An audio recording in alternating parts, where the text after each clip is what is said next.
നല്ലതും ചീത്തയും എന്ന് പറയുന്നത് അവരവർക്ക് അനുകൂലമാകുന്നതിനെയാണ് നല്ലതെന്ന്, നമുക്ക് പ്രതികൂലമാകുന്നതിന് ചീത്തയെന്ന് പറയുന്നു എന്നുള്ളതല്ലാതെ ഏത് പോയിന്റിൽ നിന്നാണ് നിങ്ങളത് ഉപയോഗിക്കുന്ന അർത്ഥമേ ഉള്ളൂ. അല്ലാതെ ലോകത്ത് നല്ലതും ചീത്തയില്ല. ആരുടെ കോണ്ടക്സ്റ്റിൽ നിന്നുകൊണ്ടാണ്.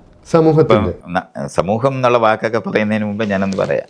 ഇപ്പം ചൂണ്ടയിട്ട് മീനെ പിടിക്കുമ്പോൾ നമുക്ക് ഭയങ്കര സന്തോഷം, എന്തായാലും മീനില്ല.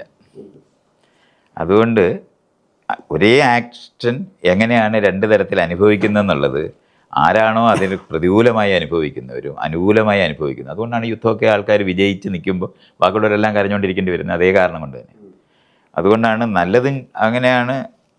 എൻ്റെ രാജ്യത്തിന് വേണ്ടി ചാകുന്നവരെല്ലാം പരമവീര ചക്രവും മേടിക്കുകയും മറ്റുള്ളവരെല്ലാവരും അവനെ കൊലപാതകയായിട്ടും ടെററിസ്റ്റായിട്ടും വിളിക്കുന്നത് ഇതേ കാരണം കൊണ്ട് തന്നെയാണ്. എവിടെ നിന്നാണ് നിങ്ങളത് വിലയിരുത്തുന്നത്? കുറഞ്ഞ വർഷം നമ്മൾ യുദ്ധം നല്ലതല്ല എന്ന് കരുതിയാൽ, അത് തന്നെ, യുദ്ധം നല്ലതല്ല എന്ന് പറയാനായിട്ട് കഴിയാതെ പോകുന്നത് ഈ നന്മയും തിന്മയും നല്ലതും ചീത്തയും വെച്ചിട്ടാണ് നിങ്ങളത് പറയുന്നതെങ്കിൽ പണി കഴിയും.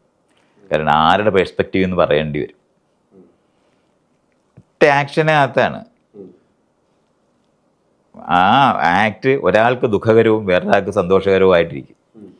അപ്പം സന്തോഷകരമായിട്ടിരിക്കുന്ന ആളിൻ്റെ വശത്തു നിന്നാണെങ്കിൽ അയാൾക്കൊരു നല്ല പ്രവൃത്തിയായിട്ട് തന്നെ കാണാം. അതുകൊണ്ടാണ് പരമവീര ചക്രം കൊടുക്കാൻ പറ്റുന്നത്.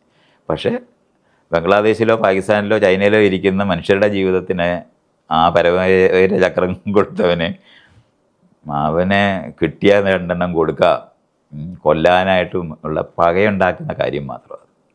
അതുകൊണ്ട് നന്മയും തിന്മയൊക്കെ നിങ്ങൾ എവിടെ നിന്ന് എങ്ങനെയാണോ വിശദീകരിക്കുന്നത്, എന്ത് ക്രൈറ്റീരിയ ഉപയോഗിച്ചിട്ടാണ് നിങ്ങൾ അളക്കുന്നത്, അതിനനുസരിച്ചിട്ടേ അത് വരുള്ളൂ.